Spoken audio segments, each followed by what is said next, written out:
Revenge with Karen. I knew the exact moment the company was dead. It wasn't when the stock dipped, and it wasn't when the CEO started wearing sneakers with a suit to look approachable. It was Tuesday, 10 o'clock a.m., during the all-hands engineering sync. I was sitting in my home office, surrounded by the hum of 3 monitors and the smell of stale coffee that had been heating on the warmer since 6 a.m. On the screen was a grid of 40 faces, engineers, product managers. The new guy, Derek. Derek was our new CTO. He looked like he was assembled in a factory that specialized in LinkedIn influencers and teeth-whitening accidents. He had been with us for 6 weeks, and in that time, he had used the word synergy more often than he had logged into our actual repository. He was 32, had a resume full of failed startups that he called learning experiences, and he treated me, 45-year-old woman who literally wrote the kernel this entire fintech platform ran on, like I was the office grandma who needed help converting a PDF. So, Derek said, leaning into his 4K webcam, flashing a smile that probably cost more than my first car. The legacy architecture. It's cute, it's quaint, but it's holding us back. We need to move fast. We need to break things. I unmuted. My voice is usually a low, flat rasp, result of 20 years in server rooms and a pack-a-day habit I kicked, but still miss every time a man interrupts me. Derek, I said, staring directly into the camera lens. If you break the transaction reconciliation module, you don't just break things. You lose client money. Specifically, about $4 million an hour. The latency issues aren't in the code. They're in the third-party APIs you insisted we patch in last week. The grid of faces went silent. Junior devs looked down. They knew. They'd seen the logs. They knew that my code, which I called the spine, was the only thing keeping this Frankenstein's monster of a platform from collapsing under its own weight. Derek's smile didn't falter, but his eyes got that shark-like deadness you see in people who think empathy is a weakness. He tapped his mouse. You have been muted by the host. A little gray icon appeared over my face. Thanks for the input, Sam, Derek said, dragging out my name like it was a slur. But let's keep the negativity to a minimum. We're brainstorming solutions here, not dwelling on the past. As I was saying, the new architecture will be entirely serverless. I sat there, frozen. My hand hovered over my mechanical keyboard, the Cherry MX switches waiting for command that would never come. He muted me. He silenced the architect in front of the bricklayers. Look, before I tell you how I systematically dismantled this man's life and career with the precision of a laser cutter, do me a favor. Hit that subscribe button and drop a like. It's cheaper than therapy, and frankly, knowing there are people watching the carnage keeps me warm at night. Done? Good. Let's proceed to the body count. I didn't try to unmute. I didn't wave my arms. I didn't type in the chat. I just watched him. I watched him pontificate about velocity and disruption, while the senior backend lead, a guy named Marcus who I'd trained from an intern, looked at me with eyes screaming I'm sorry. I picked up my phone. I didn't text the CEO. I didn't text HR. I opened my notes app and started a new file titled The Funeral. You want to break things, Derek? I whispered to my empty apartment, lighting a cigarette I had sworn I wouldn't smoke.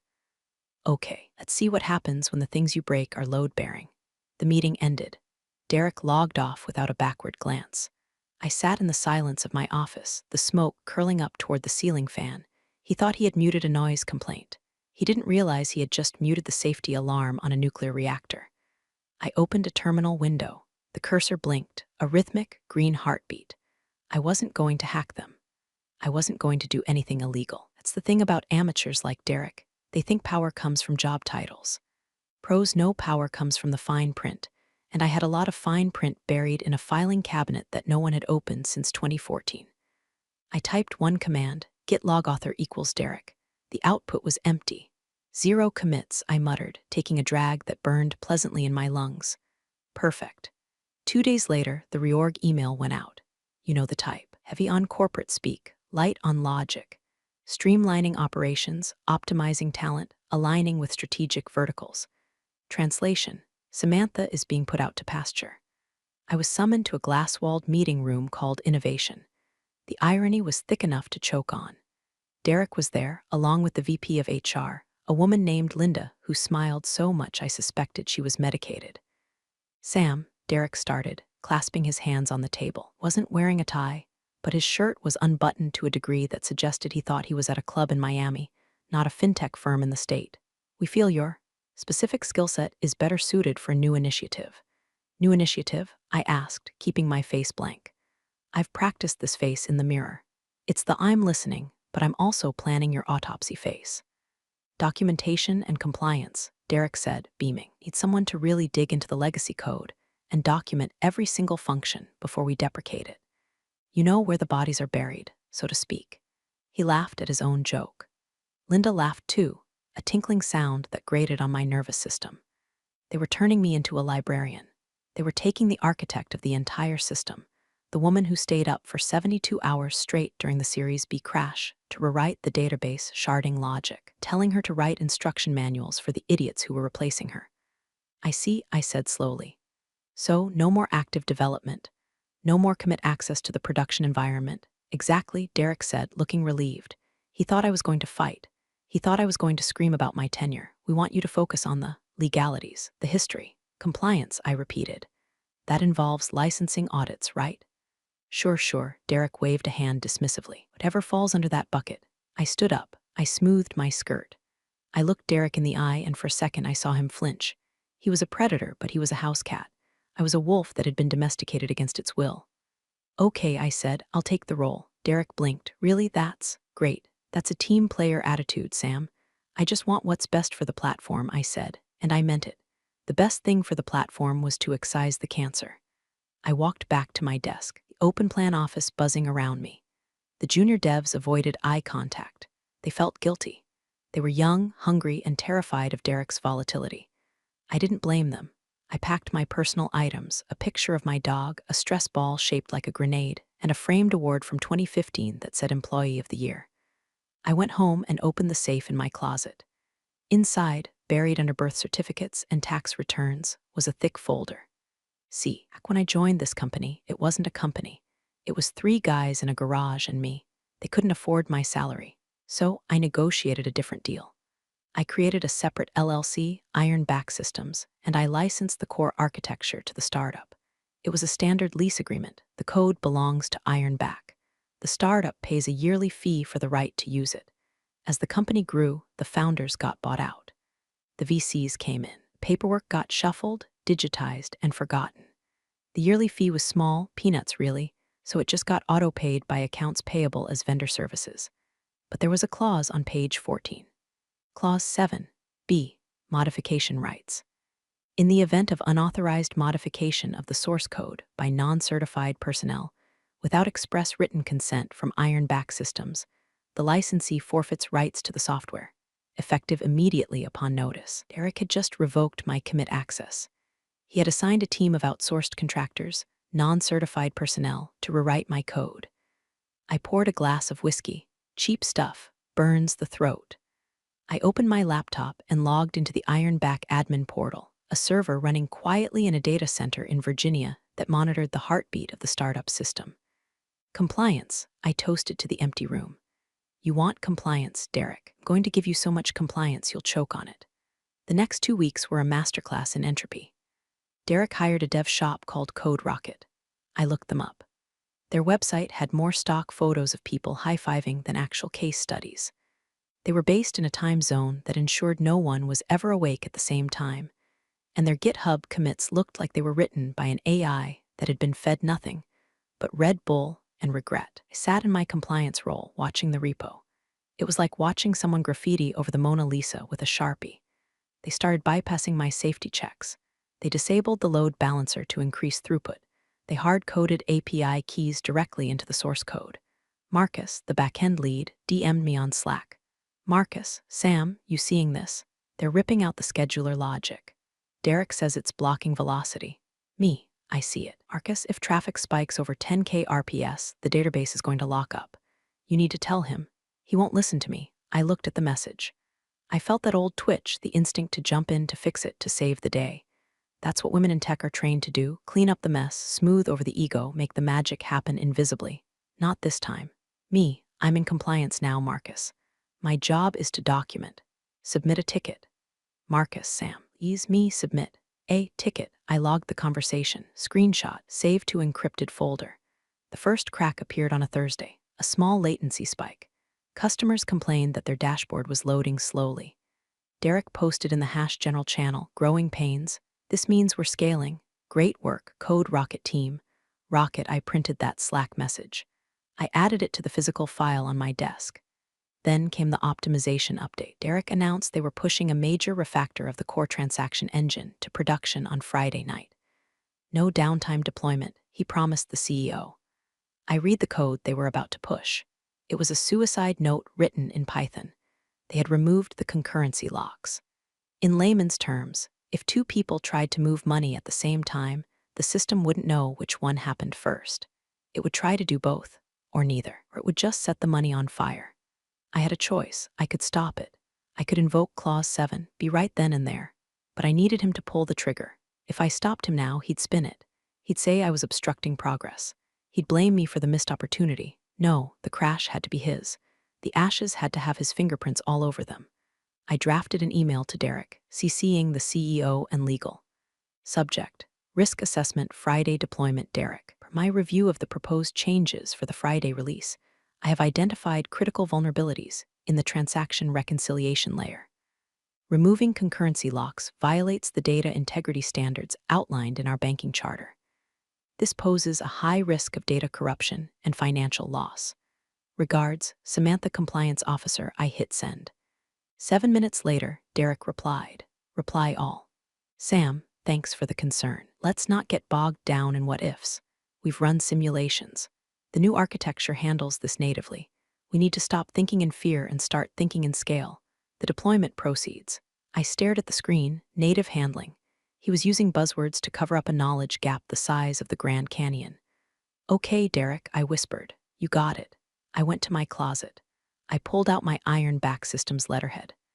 I drafted a formal invoice. Item: annual licensing renewal plus penalty for unauthorized modification. Status: overdue. Action: service suspension pending. I didn't send it yet. I set a scheduler on my private server. Execute at Monday, 8 a.m. EST. Why Monday? Because the weekend would be slow. The errors would creep in silently like termites. But Monday morning is when the markets open. Monday morning is when the volume hits. I closed my laptop. I went to the fridge and threw out the kale salad I had bought to be healthy. I ordered a greasy pizza with extra pepperoni. If I was going to watch the world burn, I wasn't going to do it on an empty stomach. Friday night. The war room at the office was stocked with craft beer and artisan tacos. I saw the photos on Instagram. Derek was standing on a table, holding a bottle of champagne, surrounded by the Code Rocket guys who had flown in for the launch. Looked like a frat house that had accidentally acquired a server farm. I was at home, wearing sweatpants and a t-shirt that said I survived Y2K, and all I got was this panic disorder. At 9 p.m., they pushed the button. My phone didn't buzz. I had removed myself from the pager duty rotation. For the first time in 10 years, if the server crashed, my phone wouldn't scream. It was a phantom limb sensation, waiting for the pain that didn't come. I watched the dashboard on my private monitor. 9:05 p.m., deployment successful. 9:10 p.m., traffic normal. Wait for it, I told the dog. He looked at me with concern. He sensed the malice radiating off me. Saturday morning, 10 a.m., I checked the logs, a few 500 errors, nothing major. Just a few dropped packets here and there. The kind of noise you ignore if you're incompetent. But then I saw it. Duplicate entry errors in the database logs. Transaction ID hash 99821, processed. Transaction ID hash 99821, processed. It was happening. The double spend issue. The system was debiting accounts twice, or crediting them twice, or just losing the record entirely. It was a trickle now. But come Monday, when the automated trading bots woke up, it would be a tsunami. Could have called Marcus. I could have told him to roll back. But then I remembered the Zoom call, the mute button, the smirk. I went to the grocery store. I bought wine. I bought good cheese. I bought a pack of Marlboro Lights, smoked one in the parking lot, and coughed until my eyes watered. It tasted like college and bad decisions. Sunday, the errors were compounding. The customer support queue, which I still had read access to, was starting to tick up. Hey, why does my balance show negative $400? My deposit didn't go through, but the money is gone from my bank. Derek posted a photo of himself on a boat, unplugging after a massive win. Hash life at the top, hash tech life. He wasn't even checking the logs. He assumed deployment successful meant everything works. He didn't understand that software is a living thing, and he had just injected it with poison. Sunday night, 11 o'clock p.m. I sat at my desk. The glow of the screens illuminated my face in a ghostly blue. I opened the Ironback Systems admin panel. My finger hovered over the command line. The script was simple. It verified the license key on the company's servers. If the key was invalid, which I was about to make it, the core modules would encrypt themselves. It was a dead man's switch I had built in 2011 to protect against IP theft. I wasn't hacking them. I was repossessing my property. Set the timer. Monday, 8:55 a.m. 5 minutes before the market opens. I went to bed. I slept like a baby who had just planted C4 under the crib. Monday morning broke with the subtlety of a sledgehammer. I woke up at 7 o'clock a.m., made coffee, and sat on my balcony. The city was waking up. People were rushing to jobs they hated, unaware that a small corner of the financial sector was about to melt down. 8 o'clock a.m. Slack notifications started. I had muted them, but the badges were ticking up. 10, 50, 100. I opened the app but didn't log in. I just watched the preview text on the lock screen. Marcus, guys, we have a major issue with the ledger. Dev 2, the database is locking up. Queries are timing out. Support lead, phones are ringing off the hook. Where's everyone? 8:30 a.m. Derek was finally tagged. CEO, at Derek we have a situation. Clients are reporting missing funds. Get on this. No reply from Derek. He was probably flying back from his boat trip, or maybe he was just hungover. 8:55 a.m. My script executed. On the company servers, the Ironback core modules, the ones handling the secure handshakes and the data encryption, received the signal, license expired, integrity compromised, lockdown initiated. Suddenly, the errors changed, went from database timeout to access denied. The entire platform didn't just slow down, it froze. It locked. It became a digital brick. 9 o'clock a.m. Markets opened. The trading bots hit the API. 403 forbidden, 403 forbidden, 403 forbidden. The hash general channel turned into a screaming match. CEO, the system is down. We are losing millions. Derek, answer your phone. Finally, at 9:15 a.m., my phone buzzed, not a Slack message. A call from the CEO, I let it go to voicemail. Then a text from Marcus, Sam, the logs say license expired. What is happening? The whole backend is encrypted. We can't access the source code. I took a sip of coffee. It was a dark roast, nutty with a hint of chocolate. I finally logged into Slack. I set my status to compliance review. Derek, finally online. What the F is happening? Who touched the permissions? Me. Good morning. Everyone, I see there's some confusion. The channel stopped moving. Everyone was reading. Derek, Sam, did you do this? Fix it now, me. I didn't do anything, Derek. The system detected unauthorized code modification by non-certified personnel. Per the Ironback Systems Licensing Agreement, Clause 7. B. The software has entered protective mode to prevent data corruption, which, judging by the logs, was already happening thanks to your optimization. Derek, what licensing agreement? We own the code. Me, actually, you lease it, and the lease just got voided. I uploaded the PDF of the 2011 contract, the one signed by the original founders, the one legal had on file but Derek had never bothered to read. Me, I'd suggest you get legal on the line, and probably your checkbook. Then I went offline. At 9:45 a.m., I sent a Zoom link to the CEO, the General Counsel, and Derek. Subject, remediation strategy. I waited in the digital lobby for a full 2 minutes before letting them in. A power move. When the screens popped up, the contrast was beautiful. The CEO, a guy named Robert who usually looked like he slept in a suit, was pale. He was in his office, people running around in the background. The lawyer, Sarah, looked terrified. She had the contract open on her screen. She knew I had them dead to rights. And Derek. Derek was in an airport lounge. The connection was grainy. He was sweating. Visibly, profusely sweating. Samantha, Robert said, his voice tight. We are bleeding out here. Turn it back on. I can't just turn it back on, Robert, I said, leaning back in my gaming chair. The license is terminated. To reactivate it, I'd need to issue a new license key. That requires a new contract. This is extortion. Derek shouted. The audio clipped. People in the airport lounge turned to look at him. She sabotaged us. I'm going to sue you for everything you own. Derek, I said, my voice dropping to that icy register. You muted me. You ignored my risk assessment.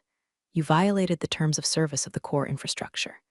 You deployed unstable code that double-debited client accounts. If I hadn't triggered the lockdown, the SEC would be knocking on your door by noon for fraud. I didn't sabotage you. I saved you from federal prison. Sarah, the lawyer, cleared her throat. She has a point, Robert. The protective mode actually stopped the data corruption from spreading. Technically, she mitigated the damages. Derek looked like he was going to vomit. She's a disgruntled employee. I'm a vendor, I corrected. And you're a delinquent client. Robert rubbed his temples. He looked at Derek, then at the screen where the stock price was plummeting. How much? Robert asked. Reactivation? I asked. Or for the consulting fee to fix the mess Derek made? Both, Robert snapped. Just give me a number. I looked at the sticky note on my monitor where I had done the math. Outstanding licensing fees for the last 3 years, plus the penalty for breach of contract, plus an emergency consulting retainer. I named a number. It was a phone number with an area code. Derek gasped. That's insane. That's half our Q3 budget. It's cheaper than bankruptcy, I said, and it's cheaper than the lawsuit from the clients whose money you lost. Robert didn't hesitate. He didn't look at Derek. He looked at me. If I wire this, is it fixed? If you wire it, I said, I decrypt the core. Then I roll back Derek's update. Then I restore the database from the backup I personally made on Friday night because I knew this clown would crash the car. Robert closed his eyes. He exhaled. Send the wire instructions. Robert, Derek pleaded. Can't let her win? Robert opened his eyes. He looked at the grainy video of his CTO in an airport lounge. Shut up, Derek. You're done? Mute yourself. I smiled. It was the first time I had smiled all day. I pasted the wire instructions into the chat. Ironback Systems LLC. Routing number. Account number. It's being processed, Robert said. He was typing on another screen. Sarah is approving the emergency disbursement. We sat in silence. The only sound was the airport announcements in Derek's background. Flight 492 to San Francisco is now boarding. You should probably get on that plane, Derek, I said helpfully. It's a long walk home. He glared at me, but he didn't speak. He was muted. 10 minutes passed. My phone pinged. A notification from my bank.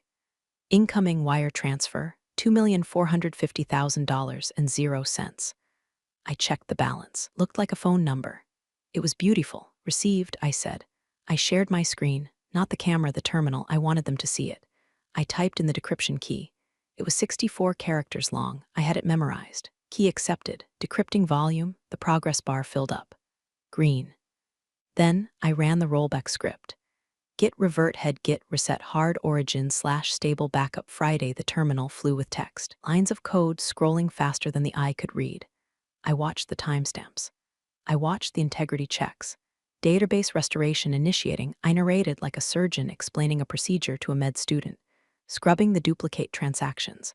Reconciling the ledger against the Friday snapshot. It took 12 minutes. 12 minutes where the company's fate hung on my typing speed. Finally, the output stopped. System status, online. Integrity, 100%. Check the dashboard, I said. Robert looked away from the Zoom. I could hear the shouts in the background through his microphone. It's up, we're back. The balances are correcting.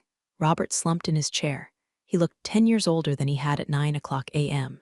Thank you, Samantha, he whispered. Don't thank me, I said, reaching for my pack of cigarettes. Thank the legacy code you tried to kill. I looked at Derek Square one last time. He was staring at the floor of the airport lounge. Oh, and Robert, I said, my consulting rate just went up.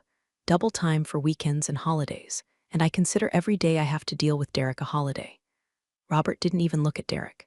Derek won't be a problem, Robert said. He's resigning, effective immediately. Derek's head snapped up. What? You heard me, Robert said. Send your badge back via FedEx. I stopped sharing my screen. Pleasure doing business with you, I said. And I ended the call. Next hour was a blur of dopamine and nicotine. I didn't go back to work. I didn't answer the hundreds of DMs from the engineering team asking how did you do that? Or are you a wizard? I was done. I watched the Slack channels from a distance, like a god watching mortals panic. Derek's account was deactivated at 11:30 a.m. His messages remained, little monuments to his stupidity, but his profile picture turned into a generic gray silhouette. Vision documents he had created were deleted from the shared drive. The code Rocket guys were fired by noon. Robert sent out an all-hands email at 1:00 p.m. Subject, leadership changes and system stability. It was vague. Technical difficulties resolved. Strategic realignment. Derek has decided to pursue other opportunities, but the engineers knew. Marcus sent me one last text. Marcus, you're a legend. They're calling it the Samantha event. Nobody is allowed to push code without your approval anymore. Robert made it a policy.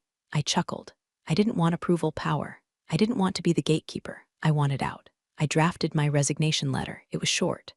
To Robert from Samantha subject. Resignation, Robert. Per our earlier conversation, the system is stable. My work here is done. Iron Back Systems will continue to license the core architecture to you, subject to the new fee schedule we discussed. I will be retaining external administrative access to ensure compliance. I am resigning from my full-time position effective immediately. Good luck finding a new CTO. I suggest you look for someone who knows how to code. Regards, Sam. I hit send. I felt lighter. The weight of the failing platform, the weight of the disrespect, the weight of being the invisible woman, it all evaporated. I logged out of Slack, logged out of email.